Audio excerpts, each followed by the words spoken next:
ఇప్పుడు నేను పిలిపిస్తున్నా. Hello AP,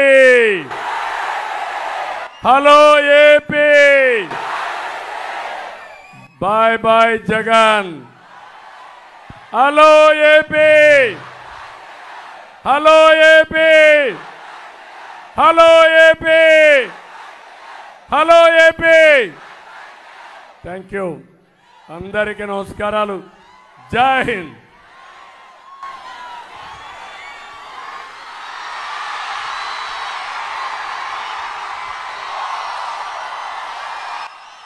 Dokka Seethamma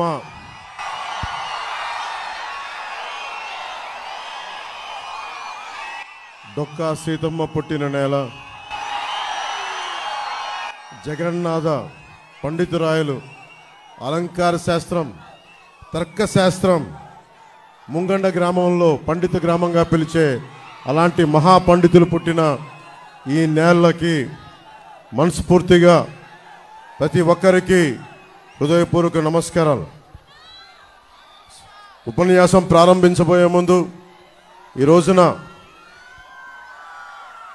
Eid Mubarak. ముఖ్యంగా తెలుగు రాష్ట్రాల్లో ఉన్న ఇస్లాం మతాన్ని పాటించే మా తోటి సోదరిమణులకి సోదరులందరికీ రంజాన్ శుభాకాంక్షలు. మా కూటమి తరపున, భారతీయ జనతా పార్టీ తరపున, తెలుగుదేశం పార్టీ తరపున, జనసేన పార్టీ తరపు నుంచి మీ అందరికీ ఆంధ్రప్రదేశ్లో, తెలంగాణలో, ముఖ్యంగా ఆంధ్రప్రదేశ్లో ఉన్న మా ముస్లిం సమాజం అందరికీ కూడా రంజాన్ శుభాకాంక్షలు తెలియజేస్తాం. అలాగే ఈ రోజున బీసీలకు వెళ్ళిపోయిన సామాజిక న్యాయం గురించి నిరంతరం కృషి చేసిన కృషివలుడు జ్యోతిబా పూలే జయంతి. అలాంటి ఆయన జయంతి రోజున అందరం బాగుండాలి, బీసీలకి సాధికారత రావాలి. అది కూటమి ద్వారా సాధ్యం పడుతుందని మీ అందరికీ తెలియజేసుకుంటూ ఒకసారి జ్యోతిబా పూలే గారికి మనస్ఫూర్తిగా ధన్యవాదాలు తెలియజేసుకుంటున్నాం. కలహాల సీమ కాదు, ఇది ప్రేమ సీమ, కొబ్బరి సీమ. కొబ్బరి నీళ్ళు ఎంత మాధుర్యంగా ఉంటాయో, ఎంత మధురంగా ఉంటాయో, అలాంటి లేత మనస్సు ఉన్న ఈ కోనసీమని జగన్ వచ్చి కలహాల సీమగా చేయడానికి ప్రయత్నం చేశాడు. మీ అందరి సహకారంతో ఆ రోజున మేమందరం ఉండి ఈ కలహాల సీమ కాకుండా, కొట్లాట సీమ కాకుండా 2.5 లక్షల ఎకరాల హెక్టార్లలో కొబ్బరి తోటలతో నిండిపోయిన ఈ అందాల సీమని తిరిగి ప్రేమ సీమగా మార్చుకోవడానికి మేమందరం సాయశక్తిలా కృషి చేశాం. భవిష్యత్తులో కూడా కలహాల సీమ కాకుండా, కొట్లాట సీమ కాకుండా ప్రేమ సీమ ఉండాలి. అన్ని కులాల మధ్య, శెట్టి బలిజలు కానీ, కాపులు కానీ, మాలలు కానీ, మాదిగలు కానీ, క్షత్రియ సామాజిక వర్గం, వాడ బలిజలు, మత్స్యకారులు, అన్ని బీసీ వర్గాల్లో ఉన్న సంఖ్యాబలం లేని 127 కులాలందరికీ కూడా, ముస్లింలకి, క్రిస్టియన్ మతాన్ని పాటించే ప్రతి ఒక్కరికి కూడా ఇది అందరం అన్యోన్యంగా ఉండాల్సిన సమయం ఇది. ఇందాక 4 దశాబ్దాల రాజకీయ దురంధరుడు మన తాడేపల్లిగూడెం సభలో చెప్పాను. క్లేమోర్ మైన్లు ఆయన వెళ్తున్న బండిని లేపేస్తే కింద పడి చొక్కా దులుపుకొని ఏమాత్రం భయం లేకుండా మళ్ళీ ముందుకెళ్ళి దశాబ్దాల పాటు రాజకీయాన్ని నడిపిన ఒక రాజకీయ దురంధరులు శ్రీ చంద్రబాబు నాయుడు గారు. అలాంటి వ్యక్తి ఈ రోజున మేమందరం కలిసి ఎందుకు వచ్చాం మీ ముందుకంటే, ఇది నిన్న సభలో కూడా చెప్పాను, ఒక దేహానికి ఒక రక్తనాళం సరిపోదు, ఒక దేశానికి ఒక నది సరిపోదు. త్రివేణి సంగమం లాగా భారతీయ జనతా పార్టీ, తెలుగుదేశం, జనసేన, ఆంధ్రప్రదేశ్ 5 కోట్ల మంది ప్రజల్ని కాపాడటానికి త్రివేణి సంగమం లాగా మేమందరం కూర్చొని మీ భవిష్యత్తు కోసం అండదండలుగా ఉండాలని చెప్పే ఈ అలయన్స్ని ఏర్పాటు చేశాం.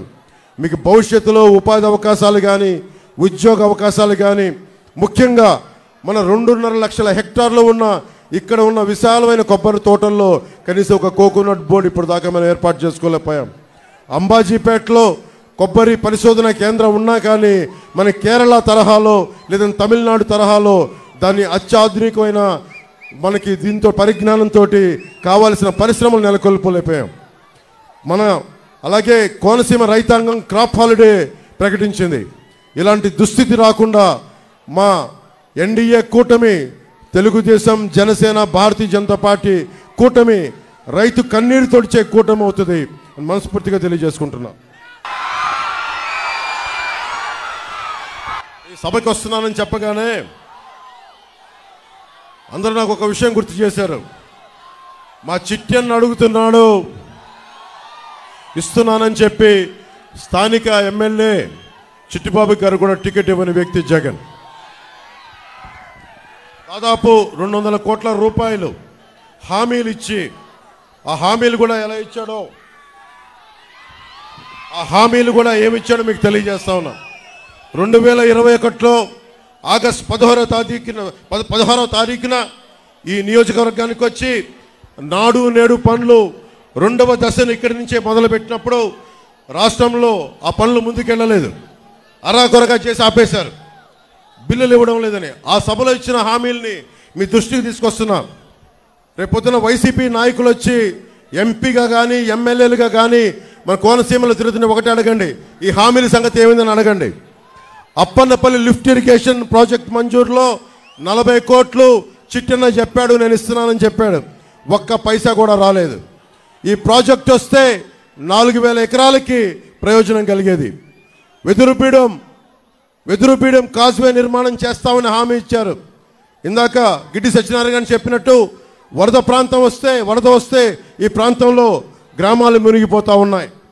దానికి 25 కోట్లు బడ్జెట్ మంజూరు చేస్తామని చెప్పి వాటిని కూడా పక్కన పెట్టారు. 2022 జూలై 6న గోదావరి వరదల సమయంలో ఊడిముడి లంక ఆ సమీపంలోని లంక గ్రామాల్లో జగన్ పర్యటించి అక్కడ ప్రజలకి గ్రామాలు నది కోత గురవుతున్నాయి, శాశ్వత పరిష్కారం చూపిస్తానని చెప్పి 30 కోట్లు ఖర్చు పెడతామని ఈ రోజుకి ఒక్క పైసా కూడా ఖర్చు పెట్టాల. 23 ఆగస్టు 8న గోదావరి వరదలు వస్తే వరదల నుంచి కోనసీమలో ఉండే తీర ప్రాంత గ్రామాలన్నిటికీ గట్లు పటిష్టం చేస్తామని చెప్పి 200 కోట్ల విలువైన హామీలు ఇచ్చారు. ఈ రోజుకి ఒక్క పైసా పని చేయలేదు. దేవుడు వరమిచ్చినా పూజారి వరమేమో లేదన్నట్టుగా గెయిల్ పరిశ్రమ సోషల్ రెస్పాన్సిబిలిటీ కింద అగ్నిమాపక కేంద్రం కావాలని చెప్పి ప్రజలందరూ కోరికితే ఫైర్ ఇంజిన్ కొనిచ్చారు, కానీ ఈ రోజుకి సిబ్బంది లేదు, బిల్డింగ్ లేదు. ఇలాంటి ప్రభుత్వం మనకి కావాలా? ఆంధ్రప్రదేశ్కి కావాలా? లేదా మీకు ఉద్యోగాలు ఇవ్వని ప్రభుత్వం, ఆడబిడ్డలకి భద్రత లేని ప్రభుత్వం, ధరలని రైతాంగానికి గిట్టుబాటు ధర ఇవ్వని ప్రభుత్వం, ఈ ప్రభుత్వం కావాలా లేదా అనేది మీరు ప్రతి ఒక్కరూ ఈరోజు ముందు కాకుండా ఇంటికి వెళ్ళి మీరందరూ ఒక సమాలోచన చేసి మీరు నిర్ణయం తీసుకోండి. కోనసీమలో కొబ్బరి తోటని పెద్ద కొడుకు అభివర్ణిస్తారు. ఒక కొబ్బరి చెట్టు ఉంటే మా పెద్ద కొడుకని. అలాంటి కొబ్బరి చెట్టు ఒకప్పుడు నెలకి ఎకరానికి 1000 కాయలు వస్తే ఈ రోజున 200 కాయలు కూడా రాని పరిస్థితి, అరాకొర పరిస్థితులతోటి ప్రభుత్వం మనకి విధి విధానాలతోటి ఇంకా వెనకబడిపోయింది. అలాంటి కొబ్బరి రైతాంగానికి, వరి పండించే రైతాంగానికి మేమందరికీ మీకు అండగా ఉంటాం. నేను పిఠాపురం నుంచే పోటీ చేస్తున్నాను, నేను మీకు అందుబాటులో ఉంటాను. ఒకప్పుడు సర్ ఆర్థర్ కాటన్ మీకోసం ఎలా పనిచేశాడో మా కూటమిలోని ప్రతి ఒక్కరూ మేము అలా పనిచేస్తాం. మన డెల్టా ప్రాంతాలను కానీ, మన మెరక మెట్ట భూములు కానీ, మనకి కాలువలకి దూరంగా ఉండే పొలాలకు కూడా నిజంగా నీరు అందించాల్సిన అవసరం ఉంది. కనీసం 5 కోట్ల ఇరిగేషన్ శాఖ వాళ్ళకి ఇవ్వాల్సిన అవసరం ఉంది. ఎందుకంటే వాళ్ళకి లిఫ్ట్ ఇరిగేషన్ చేసి దూరంగా ఉండే పొలాలకి ఇద్దాం డబ్బులు ఇద్దాం 5 కోట్లు కూడా రిలీజ్ చేయలేకపోయారు.